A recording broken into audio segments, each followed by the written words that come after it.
lot of people do a lot of things out of emotion, and they don't never want to hear another side of it.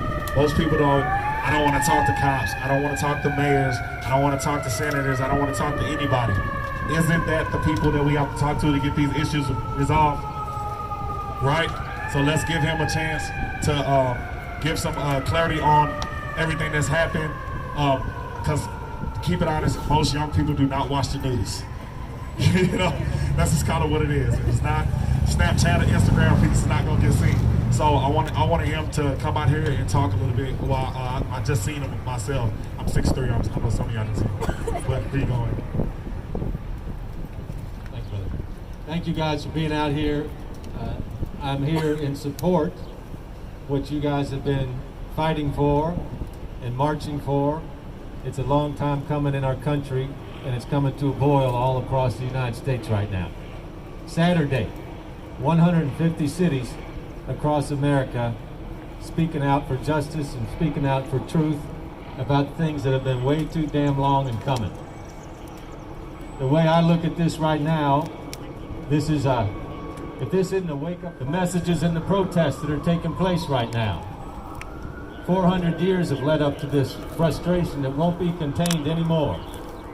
So will people that have the ability to change, and I'm not just talking about elected officials, will they have the guts to make the change that is long overdue? And until every person in this country, regardless of what they look like, whether they're privileged like me or not so privileged just because of the silly concept of the color of somebody's skin, can't see a connection to a bright and hopeful future, that's a damn shame for the United States of America. And we are better than that. In this thing, to me, there's two major issues. There's lots of issues, but there's two major issues. The one issue is just the bone-crushing pain of poverty. Government, I can tell you at the local government level, probably 3/4 of what we deal with is because people don't have enough money to live. And when you don't have enough money for a roof over your head or food on the table or shoes on your baby's feet, it's hard to think about anything else. So we need to take what we call a minimum wage that needs to be moved to a family supporting wage so people have enough money to live. So we got to figure out poverty. These are boring things, right, that people say, I don't want to hear that, I want to hear an answer tomorrow. Unfortunately, the way this system works in America is you got to elect people in office, you got to get a national living wage at the federal level, and so this is a marathon, folks. Now we can start by what you're doing today, what you've been doing for the last 5 days, and I hope what you're going to do for the next 5 months, for however long it takes to change to come around until enough of America understands what the hell's going on. So that's one issue.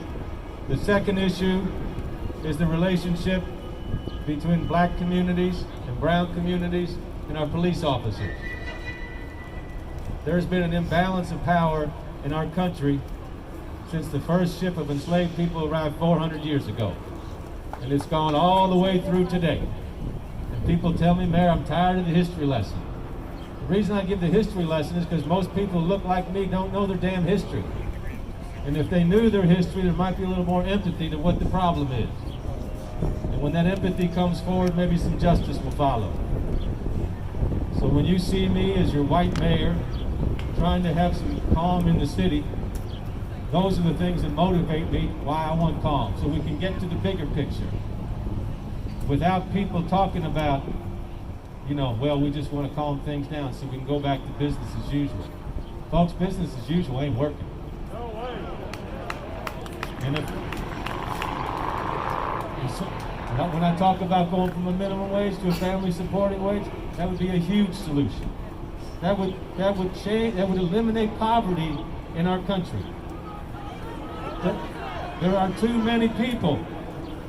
There are too many people that can't think about it tomorrow because they don't have money to buy food today. So that's one issue. The other big issue to me is the police community trust and legitimacy. And there's all kinds of other issues beyond that.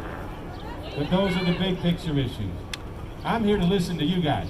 I'm here to support you all in your right to peacefully protest. You've been doing a great job. Get us full pension. We've had a few folks in the community that have distracted from the good work you're doing. So let's stay focused on doing it so that people say, oh, that's just a bunch of violent people. This is a bunch of passionate people that are trying to get the change our country needs. Yell some questions at me. What are you gonna do? Did you fire somebody today?